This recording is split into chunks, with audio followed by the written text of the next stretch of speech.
As animation progressed, another gift was being given to the production of Sleeping Beauty. My gift shall be the gift of song. Our inspiration for Sleeping Beauty was this wonderful score written more than 75 years ago by Peter Tchaikovsky for his ballet version of the fairy tale. Bringing much of this music to life was a lovely young singer whose performance as both the singing and speaking voice of Sleeping Beauty was the beginning of her career as a star of the international opera stage. They had searched for a voice for Sleeping Beauty for 3 years, and I feel that probably the reason Walt Disney chose me to sing the part of the Princess Aurora was because I could easily negotiate my voice in the high register. And it was almost like an extension of speech for me because I'd sung that way since I was a little girl. I never lost that, and I know that he wanted everything to be in the Tchaikovsky classical style, but he wanted it to be easily understood and warm and young and joyful with a romance in it, and that's the way I felt when I was doing the music. And bring back a love song to me. Because of its strong reliance on classical music, Sleeping Beauty was recorded in state-of-the-art stereophonic sound. Similarly, its magnificent art and epic scope led to the decision to film Sleeping Beauty in the widescreen 70mm format. Sleeping Beauty is the first full-length animated feature photographed in what we call Technorama 70. Our previous features like Snow White, Pinocchio, and Cinderella were made for the standard-size theater screen. So they were shot on 35mm film like this. But Sleeping Beauty was filmed in Technorama 70 like this. That meant that all of our artwork, backgrounds, paintings had to be larger and more detailed. All of these special processes and meticulous attention to detail had a cost, not just in money, but in the time it took to produce Sleeping Beauty.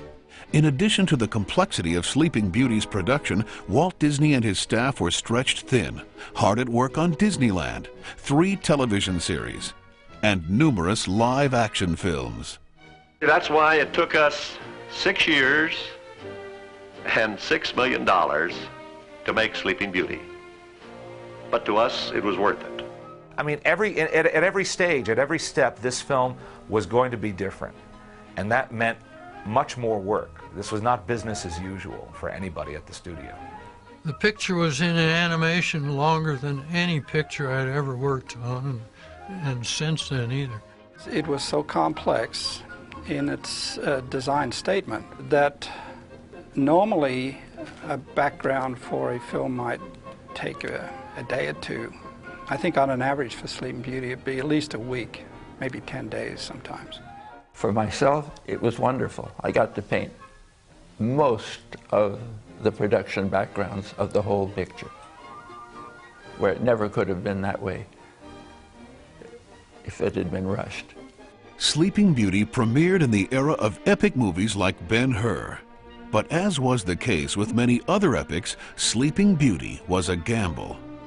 Since it first opened, however, Sleeping Beauty has become one of the most financially successful films released in 1959, second only to Ben-Hur. And Sleeping Beauty has influenced a whole new generation of young people who have become the leaders of today's Walt Disney feature animation. I think it's something that our current generation of animators have taken greatly to heart in trying to make our current films stylistically and graphically as different from one another as we can. It's a level of craftsmanship to which we can all still aspire. Sleeping Beauty is certainly ranks right there among the top most influential graphic films in the Disney canon. In my family, ever since I was 5 years old, I was known as the guy who wants to work at Disney. So we know who to blame. It's Sleeping Beauty and those brilliant designers, and it's Disney at its best. Little did I know Sleeping Beauty would be the film that would keep me in contact with young people when I'm talking to young people, tell them to hold on to their dreams, work very hard. I was very lucky and so fortunate. It was a once upon a dream, and I loved every minute of it.